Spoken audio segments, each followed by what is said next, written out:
प्यारे नाजरीन, आज हम आपको एक दिल दोहला देने वाला वाकया सुनाएंगे कि कैसे एक मौलवी ने यतीम मासूम बच्ची के साथ जिना किया, फिर अल्लाह पाक ने इस बस्ती और इस मौलवी पर कैसा अजाब नाजिल किया। बस्ती वाले देखकर तौबा तौबा करने लगे। प्यारे नाजरीन, इस वाक़ को आखिर तक जरूर देखिएगा। एक बस्ती में एक बेवा औरत रहा करती थी। उसकी एक 7 साल की बच्ची थी। वो बेवा औरत लोगों के घरों में बर्तन मांज कर अपना और अपनी बेटी का पेट बड़ी मुश्किल से पाल रही थी। वह बेवा औरत बहुत नेक थी। उसने कुरान पाक की तालीम तो हासिल नहीं की थी। शौहर की वफात के बाद वह अपनी बेटी को स्कूल की तालीम तो नहीं दे सकती थी, मगर वह कुरान पाक की तालीम देने के लिए उसको मस्जिद के मौलवी के पास लेकर गई और कहने लगी, मौलवी साहब, मेरी बेटी को कुरान पाक पढ़ा दा। मेरी ख्वाहिश है कि मेरी बेटी कुरान पाक को हिफ्ज़ करे। मौलवी साहब के पास और भी बच्चे कुरान पाक पढ़ने आते थे। वह बेवा औरत अपनी यतीम बच्ची को मौलवी के पास छोड़कर खुद लोगों के घरों में कामकाज करने के लिए चली जाती। शाम को घर वापस आती तो देखती कि उसकी बेटी घर वापस आ चुकी होती। बेवा औरत मेहनत करके बहुत ज्यादा थकी हुई होती थी, इसलिए अपनी बेटी से ज्यादा बातचीत भी न करती और अपनी बेटी को कहती कि जल्दी सो जाओ और मुझे भी सोने दो, मैं थक चुकी हूँ। काफी दिन इसी तरह गुजर गए। सुबह हुई तो उसने अपनी बेटी को कहा कि जल्दी से उठो और कुरान पाक पढ़ने के लिए चली जाओ, ताकि तुम लेट ना हो जाओ और मौलवी साहब तुम्हें मारे ना। सुबह सुबह वह बच्ची जिद करने लगी, अम्मा मुझे नहीं जाना पढ़ने, मैं मस्जिद नहीं जाना चाहती। यह सुनकर उसकी माँ को आ गया। कहने लगी, क्यों नहीं पढ़ना? तेरी खातिर मैं लोगों के घरों में कामकाज करती हूँ, बर्तन मांजी हूँ, झाड़ू पोछा करती हूँ, मगर फिर भी तुझे स्कूल की तालीम नहीं दे सकती। अगर मुफ्त में मौलवी साहब तुम्हें कुरान पाक पढ़ा रहे हैं तो क्यों नहीं पढ़ना चाहती? वह बच्ची कहने लगी, माँ, मैं तेरे साथ लोगों के घरों में जाकर कामकाज कर लिया करूंगी, मैं बर्तन मांज लिया करूंगी, मगर मुझे मस्जिद में मौलवी के पास कुरान पाक पढ़ने नहीं जाना। उसकी माँ ने उसके मुंह पर एक जोरदार थप्पड़ मारा और कहने लगी, तुझे हाफिज कुरान बनाना चाहती हूँ, तुझे आसमान पर चमकता हुआ देखना चाहती हूँ और तू जमीन के ख्वाब देख रही है। खबरदार, आज के बाद अगर ऐसी बात अपने मुंह से निकाली। उसकी माँ उसका हाथ पकड़कर मस्जिद में छोड़ने के लिए चली गई। वह बेवा औरत अपनी बेटी को लेकर तेज तेज कदमों के साथ मस्जिद की तरफ जा रही थी और साथ में अपनी बेटी को डांट पीट कर रही थी। कह रही थी, अपनी पढ़ाई की तरफ तवज्जो दिया करो। खबरदार, अगर मैंने मौलवी साहब के मुंह से तुम्हारी कोई भी शिकायत सुनी, मेरी तो ख्वाहिश है कि तुम हाफिज कुरान बनो, और तू है कि तुझे अपनी माँ की ख्वाहिश का जरा भी एहसास नहीं। उसकी बेटी मुसलसल रोए जा रही थी। मस्जिद का दरवाजा भी आ गया। बेटी ने माँ का हाथ छुड़वाना कहा, माँ मुझे नहीं पढ़ना। मौलवी साहब अच्छे इंसान नहीं है, मगर उसकी माँ अपनी बेटी की बात को जरा भी गौर से नहीं सुन रही थी, न ही इस बात की तय तक जा रही थी। वह यही समझ रही थी कि बच्ची ना पढ़ने की वजह से बहाने कर रही है। माँ उसका हाथ खींचते हुए मस्जिद के अंदर ले गई। उस गांव में एक छोटी सी मस्जिद थी, जहाँ गांव का मौलवी बच्चों को कुरान पाक पढ़ाने के लिए आया करता था। मल साहब उस यतीम बच्ची को रोते हुए देखकर, वह बच्ची मौलवी की आंखें देखकर डर गई, सहम गई। उसकी आंखों से आंसू जारी थे। बच्ची की माँ ने मौलवी साहब को कहा, मौलवी साहब, आप मेरी बेटी को समझाइए कि कुरान पाक पढ़ना इंसान के लिए कितना जरूरी है। मैं तो इसकी रोज रोज की जिद से तंग आ चुकी हूँ। मौलवी साहब ने एक नजर उस बच्ची पर डाली और एक उसकी माँ पर डाली और कहने लगा, मैं आज बच्चों को कुरान पाक पढ़ाने के बाद 1 घंटा मस्जिद में इसको रखूंगा और इसको समझाऊंगा कि कुरान पाक पढ़ने की कितनी अहमियत है। यह सुनकर इस बच्ची का रंग हो गया कि माँ ने अपनी बेटी का हाथ मौलवी के हाथ में दिया और खुद मस्जिद से बाहर निकल गई। वह बेवा औरत लोगों के घरों में झूठे बर्तन मांज करती थी। उसके बाद यतीम बच्ची गुमसुम रहने लगी। जरा जरा सी आहट पर डर जाती। वह अपनी माँ के साथ सोया करती थी। अक्सर नींद में बड़बड़ा या करती थी कि मौलवी साहब मेरे साथ ऐसा ना करें, खुदा के लिए मेरे साथ ऐसा ना करें। उसकी माँ यही समझ रही थी कि मौलवी साहब इसको डांटते होंगे, इसलिए ऐसा करती है। लेकिन उसे क्या पता था कि किस्सा तो कुछ और ही था। जब भी वह अपनी बच्ची को अपने घर आते देखती, वह बच्ची हमेशा डरी सहमी रहती और खामोश रहती। उसका चेहरा भी जर्द रहता। मगर उसकी माँ ने कभी भी यह जानने की कोशिश ना की कि आखिर मेरी बेटी इतनी खौफजदा क्यों रहती है, फिर कुरान पाक पढ़ने के लिए क्यों नहीं जाती। शायद उसकी माँ गांव की सादा औरतों की तरह थी। उसे तो अंदाजा ही नहीं था कि उसकी बेटी की मस्जिद में ना जाने की जिद आखिर क्यों है। क्या मौलवी साहब की नाजेबा हरकतें हैं। एक मर्तबा अल्लाह का कन्ना ऐसा हुआ, उसकी बेटी मस्जिद से वापस ना आई। उसकी माँ यही समझ रही थी कि शायद मौलवी साहब उसको यह समझा रहे हैं कुरान पाक पढ़ना इंसान के लिए कितना जरूरी है, इसलिए देर हो गई होगी। अब वह बच्ची हमेशा मस्जिद से लेट आती और जब घर आती कमरे में चली जाती और रोना शुरू हो जाती। और उसकी माँ इसलिए इससे नहीं पूछती कि मौलवी साहब इसको डांटते होंगे और इसलिए यह रो रही है। उल्टा उसकी माँ परेशान हो जाती और अल्लाह से दुआ करती, या अल्लाह मेरी बेटी के दिल में कुरान पाक पढ़ने का शौक पैदा कर दे। लेकिन आज तो 2 घंटे हो चुके थे, अभी तक वह मस्जिद से वापस नहीं आई थी। उसने सोचा कि मैं खुद जाकर देखती हूँ कि आखिर मेरी बेटी अभी तक क्यों नहीं आई। जैसे ही मस्जिद के दरवाजे पर वह पहुंची तो एक आदमी मस्जिद का दरवाजा बंद कर रहा था। उस औरत ने इस शख्स से पूछा, मेरी बेटी अभी तक घर वापस क्यों नहीं आई। उस शख्स का रंग उड़ा हुआ था। उसको कहने लगा, आपकी बेटी मेरे सामने ही तो गई थी, अभी तक वह घर क्यों नहीं पहुंची। इतनी बात सुनकर उसकी माँ का दिल कांप कर रह गया। आखिर मेरी बेटी अभी तक घर क्यों नहीं पहुंची। इस शख्स को कहने लगी, नहीं तुम्हें कोई गलत हुई है। हमेशा मौलवी साहब मेरी बेटी को देर तक समझाते रहते हैं ताकि उसके दिल में कुरान पढ़ने का एक शौक पैदा हो। तू मस्जिद में जाकर अंदर देख, मौलवी साहब से पूछो कि मेरी बेटी कहाँ है। इस शख्स के चेहरे की तो हवाइयाँ उड़ी हुई थी, बार बार अपने चेहरे से पसीना साफ कर रहा था। उसने कहा, देखो मस्जिद में कोई नहीं है, तुम ऐसा करो मौलवी साहब के घर चली जाओ और वहाँ जाकर उनसे ही पूछ लो। वह बेवा औरत अपनी बेटी के लिए बहुत ज्यादा परेशान थी। मौलवी साहब के घर गई। मौलवी साहब की बीवी ने दरवाजा खोला और कहने लगी, मौलवी साहब तो अभी तक घर नहीं आए, वह हमेशा लेट आते हैं। मस्जिद में बच्चों को पढ़ाने के बाद वह गांव के सरदार के बच्चों को कुरान पाक पढ़ाने के लिए चले जाते हैं। इतनी बात सुनकर उस गरीब औरत का दिल तो जैसे धड़कना ही बंद हो गया। वह बहुत ज्यादा परेशान थी। जैसे ही घर पहुंची, सामने जो मंजर था वह ना काबिले बर्दाश्त था। इसने देखा उसकी बेटी सामने चारपाई पर लेटी हुई थी। उसकी बिखरी हुई उजड़ी हुई हालत देखकर उसकी माँ ने उसको जल्दी से अपने सीने से लगाया और जब देखा कि उसकी बेटी तो आखिरी सांसें ले रही थी, उसके बाल सारे बिखरे हुए थे, चेहरे पर जख्मों के निशान थे, उसे देखकर उसके दिल में बुरे बुरे ख्यालात आने शुरू हो गए। वह कहने लगी, बेटी आखिर तुझे क्या हुआ, तुझे किसने मारा है। उसने बड़ी मुश्किल से नफी में सर हिलाया और कहा, मौलवी साहब ने मेरे साथ यह कहकर। उसकी आंखों में आंसू बहने लगे। वह आखिरी सिसकियां ले रही थी। उसकी माँ को बेटी के मस्जिद में ना जाने की वजह अब समझ में आई। वह अपनी बेटी को गोद में डालकर रोने लगी, कहने लगी कि बेटा तूने मुझे क्यों नहीं बताया।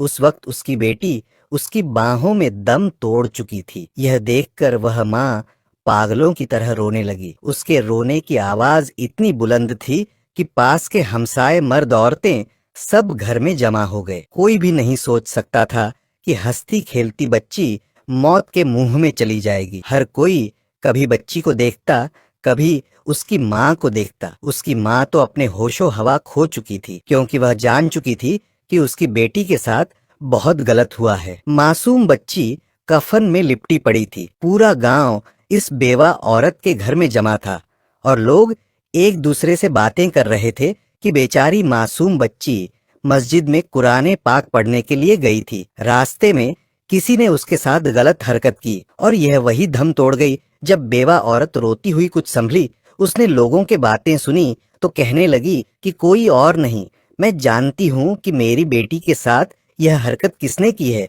और मैं हर हाल में उसको उसके अंजाम तक पहुंचा कर ही रहूंगी। मैं अपनी बच्ची को इंसाफ जरूर दिलाऊंगा। जो लोगों के सामने नेक इंसान बना हुआ है, वहां मौजूद तमाम लोग उसको देख रहे थे और हैरत में थे। मगर वह कौन है जिसने यह हरकत की, ताकि वह अपनी औलाद को भी उस भेड़िए इंसान से बचा सके। तभी मस्जिद के मौलवी साहब उसके घर में दाखिल हुए। मौलवी साहब को देखते ही उस औरत की आंखों में खून उतर आया और भागकर उसका गिरेबान पकड़ा।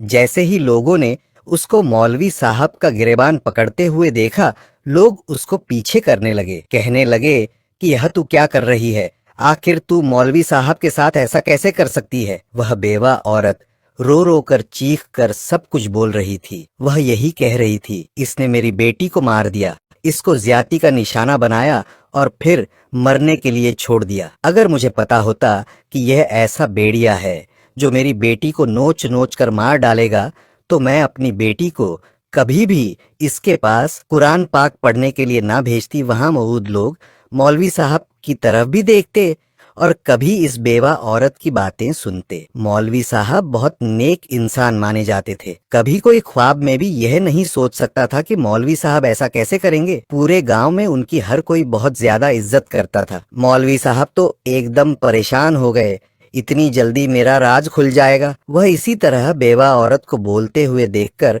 लोगों से कहने लगे, मैं तो अपने तालिब इल्म के जनाजे पर आया था, मुझे नहीं पता था कि मेरे साथ यह सलूक हो जाएगा। वह तो बड़ी अच्छी बच्ची थी, मुझे नहीं पता था मुझ पर यह इल्जाम लग जाएगा। मौलवी साहब ने यह बात इस अंदाज में कही कि लोगों को वह बेवा औरत गलत और मौलवी साहब ठीक लग रहे थे। मौलवी साहब वहां से चले गए। इस यतीम बच्ची की ददफीन कर दी गई। गांव की औरतें इस बेवा औरत को कहने लगीं, तुम्हें गलत फहमी हुई है, हम मानते हैं तुम्हारी बेटी के साथ बहुत बुरा हुआ, मगर मौलवी साहब जैसा नेक इंसान तो एक फरिश्ता है, वह ऐसा कैसे कर सकता है? मगर वह बेवा औरत अपनी जिद पर अड़ी रही कि मरते वक्त मेरी बेटी ने मौलवी साहब का नाम लिया था। लोग कहने लगे, मौलवी साहब तो सालों से बच्चों को कुरान पढ़ा रहे हैं, मगर आज तक ऐसी कोई भी शिकायत नहीं हुई। वह बेवा औरत कहने लगी, मगर मेरी बेटी के साथ उन्होंने यह सलूक किया है। एक औरत तो यह सुनकर बड़े गुस्से से कहने लगी, मेरी भी बेटी मौलवी साहब के पास पढ़ती हैं, अभी भी मेरी बेटियां उन्हीं के पास पढ़ रही हैं और आज तक ऐसा हम लोगों ने कुछ नहीं सुना। मजबूरन वह औरत खामोश हो गई। कोई भी उसका साथ नहीं दे रहा था। शायद कि वह बर्तन मांजने वाली थी। उसके सर पर न कोई वाली वारिस था। वह औरत अगले ही रोज उठी और रोते हुए वहां के सरदार के घर चली गई। काफी देर इंतजार करने के बाद आखिरकार सरदार ने उसको ने पास बुलाया। उसने पूरी बात सरदार को बताई। उसकी बात सरदार सुनकर कहने लगा, मेरे बस की बात नहीं है, तुम गांव के काजी के पास जाओ, वही फैसला सुना सकता है। वो औरत यह बात सुनकर परेशान हो गई कि वह इन सब बातों को तो जानती ही नहीं। वह सरदार के सामने हाथ जोड़ने लगी, रोने लगी, खुदा के लिए मेरी मदद करें, मेरी बेटी को इंसाफ दिलाएं, इन सब मामलात का मुझे नहीं पता। सरदार ने उसको काजी का पता दिया और उसके पास वह चली गई और जाकर पूरी बात बताई। काजी कहने लगा, मामले की तय तक जाने के लिए तुम्हें कुछ पैसे देने पड़ेंगे। और वह औरत कहने लगी, पैसों की आप फिक्र ना करें, आपको जितने चाहिए होंगे उतने ही पैसे ला कर दूंगी। मैं कुछ भी करूं, आप मेरी बेटी को इंसाफ जरूर दिलाई माँ। मौलवी ने मेरी बेटी को मौत के घाट उतार दिया और उसके बाद इस और औरत ने सबसे पहले अपने शौहर की आखिरी निशानी सोने का लॉकेट और बालियां बेची। उसकी सारी रकम काजी को लाकर दे दी। काजी ने इस मौलवी को अदालत में बुलाया।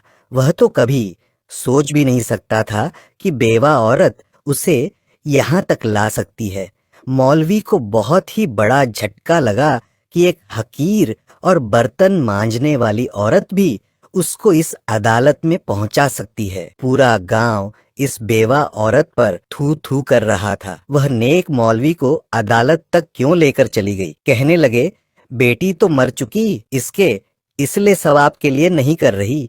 इतने नेक और अच्छे मौलवी साहब के ऊपर इतना बड़ा केस कर दिया। सब लोग हैरान थे कि केस करने के लिए उसके पास पैसे कहाँ से आए। लोग कहने लगे, यह पैसे उसके पास कहाँ से आए? चोरी भी करती होगी। जिन घरों में काम करती है उन्हीं घरों में चोरी करती है। वह बेवा औरत यूं ही लोगों की बातें सुनती रही और उनको नजरअंदाज करती रही। वह तो सिर्फ इंसाफ चाहती थी अपनी बेटी के लिए। हर बार वह काजी की अदालत में जाती और मौलवी साहब न आते। हर बार अदालत अगली तारीख पर डाल दी जाती।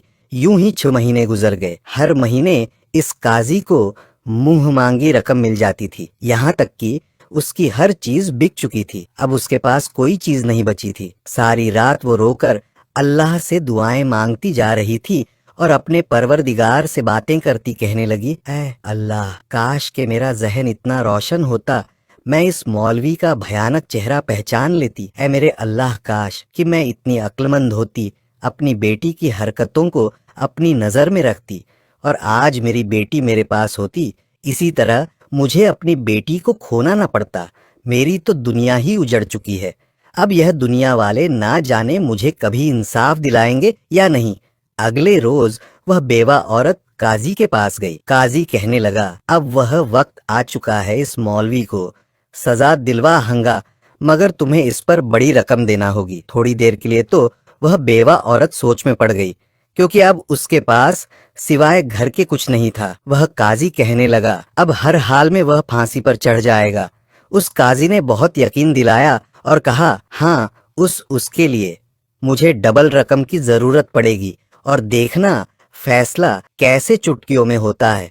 तुम देख लेना किस तरह लोग इस मौलवी को घसीटकर इस अदालत में लेकर आएंगे और तुम्हारे कदमों में इस मौलवी का सर रखेंगे। यह सुनकर इस बेवा औरत को बहुत ज्यादा तस्कीन मिल रही थी। वह कहने लगी, ठीक है, मैं सुबह आपको रकम लाकर दूंगी। वह काजी दिल में बहुत खुश हुआ। वह जानता था यह सादा औरत है और मेरी बातों में आ जाएगी। अगले ही रोज वह बेवा औरत सरदार के घर गई। वहां मौलवी साहब सरदार के बच्चों को कुरान पाक पढ़ा रहे थे और बेवा औरत को देखकर तंजिया मुस्कुराहट के साथ हंसने लगे और देखने लगे। इस बेवा औरत का बस नहीं चल रहा था कि वह इस मौलवी साहब का मुंह नोच लेती और वहीं उसको जान से मार देती, मगर आंखों में आंसू लिए आसमान की तरफ देखने लगी। इसने ने अपना घर सरदार को बेच दिया और पैसे लेकर सीधा काजी के पास चली गई। काजी ने पैसे लेकर उसको कहा, बस अब तुम सुबह होने का इंतजार करो, तुम बहुत बड़ी खुशखबरी सुनोगे। ये सुनकर वह बेवा औरत सुकून से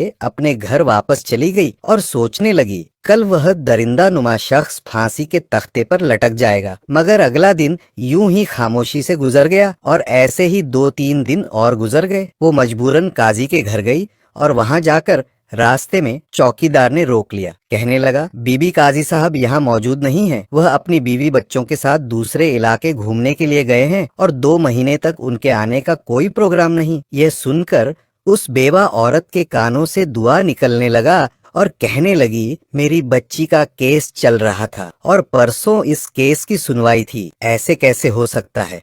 वहां से दौड़ती हुई सीधा सरदार के पास गई। उसको जाकर पूरी बात बताई। सरदार बड़ी ही अजीब नजरों से इस बेवा औरत को देख रहा था। कहने लगा, तुमने तो कब से इस केस को बंद करवा दिया। ये खुद ही देख लो, तुम्हारे दस्तक भी मौजूद हैं। तुमने तो गलती से मौलवी साहब के ऊपर इल्जाम लगाया था, इसके बाद तो तुमने केस वापस ले लिया, इसलिए अब तुम्हारा केस बंद हो चुका है। ये सुनकर उस बेवा औरत के पैरों तले से जमीन निकल गई। अचानक एक मुलाजिम आया और उसको धक्के देकर वहां से निकाल दिया। कितनी देर तक वह जमीन पर दाढ़े मार मार कर रोती रही। वह ऐसे कानून का जनाजा निकाल रही थी। ये कानून तो सिर्फ अमीर लोगों के लिए होता है, गरीबों के लिए तो सारे असूल बनाए जाते हैं। रो रो कर वह सबका बुरा हाल कर रही थी। उठकर खड़ी हुई और कहने लगी, तुम लोगों ने तो मेरे साथ इंसाफ नहीं किया, मगर अपनी बच्ची को मैं खुद ही अब इंसाफ दिलवाऊंगी। यह कहकर सीधा अपने घर गई। चाकू को उठाया, मौलवी साहब के घर चली गई। मौलवी साहब के घर का दरवाजा खुला हुआ था। वह बहुत ज्यादा गुस्से से मौलवी साहब के घर गई। मौलवी साहब की बीवी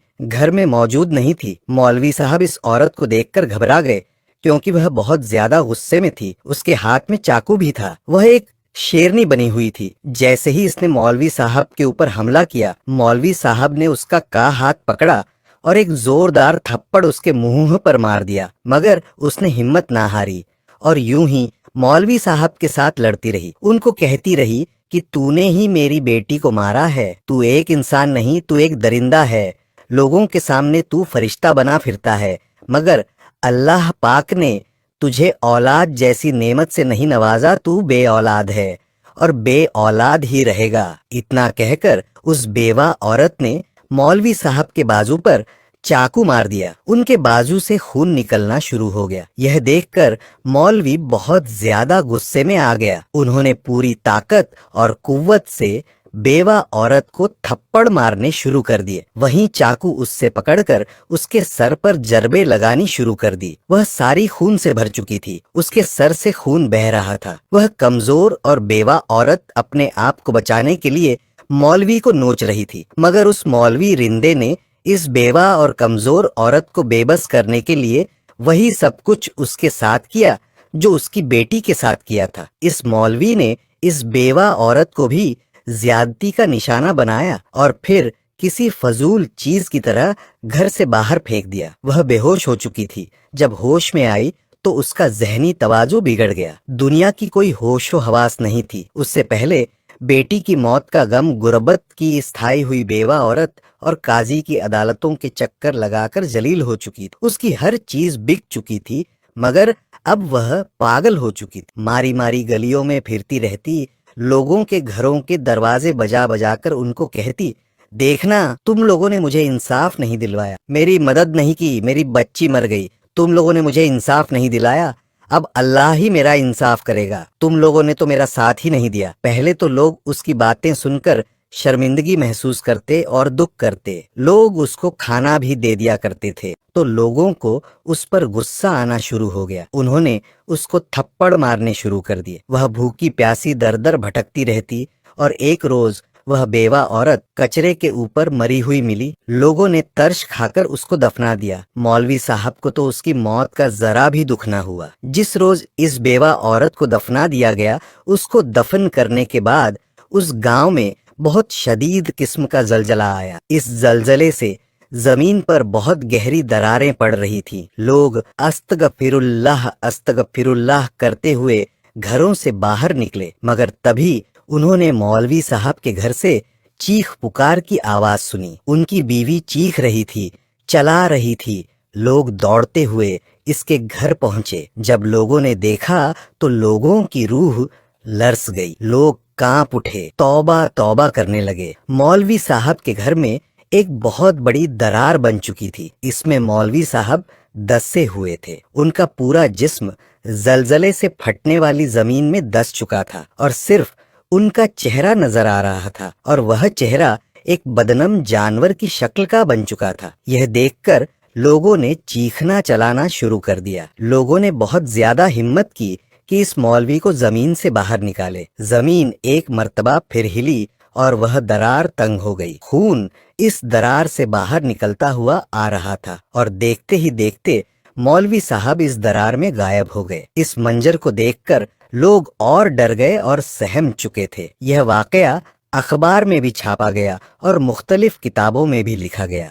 यह मंजर देखकर लोग समझ चुके थे कि यह इस बेवा औरत की बदुआ थी और मौलवी साहब पर अल्लाह का अजाब था। इस यतीम बच्ची के साथ जिना किया था, जिसकी वजह से अल्लाह का उन पर अजाब आया। मौलवी साहब लोगों के सामने एक फरिश्ता बने हुए थे, अल्लाह के अजाब से ना बच के सके। अस्तगफिरुल्लाह। प्यारे नाजरीन, अपने बच्चों का ख्याल रखा करें। वह कहाँ जाते हैं और उनको पढ़ाने वाले कार्य कैसे हैं।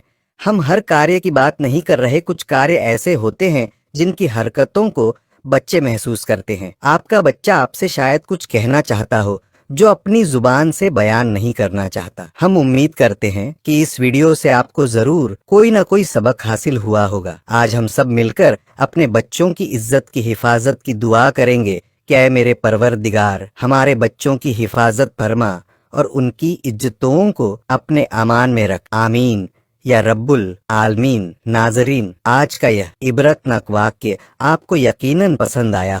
नीचे कमेंट सेक्शन में अपनी राय का इजहार ज़रूर कीजिएगा। आपकी राय हमें आइंदा मज़ीद बेहतर मवाद पेश करने में मदद देती है। और अगर आपको ये वीडियो पसंद आई है तो इसे लाइक कीजिए और अपने दोस्तों और अजीज़ों के साथ शेयर करना मत भूलिए, ताकि उनकी मालूमात में भी इजाफ़ा हो सके। बस इसी के साथ मुझे इजाज़त दीजिए। मिलते हैं अगली वीडियो में। तब तक के लिए अपना और अपने प्यारों का और अपने इर्द गिर्द के लोगों का बहुत सा ख्याल रखिएगा। अल्लाह आप सबका निगहबान।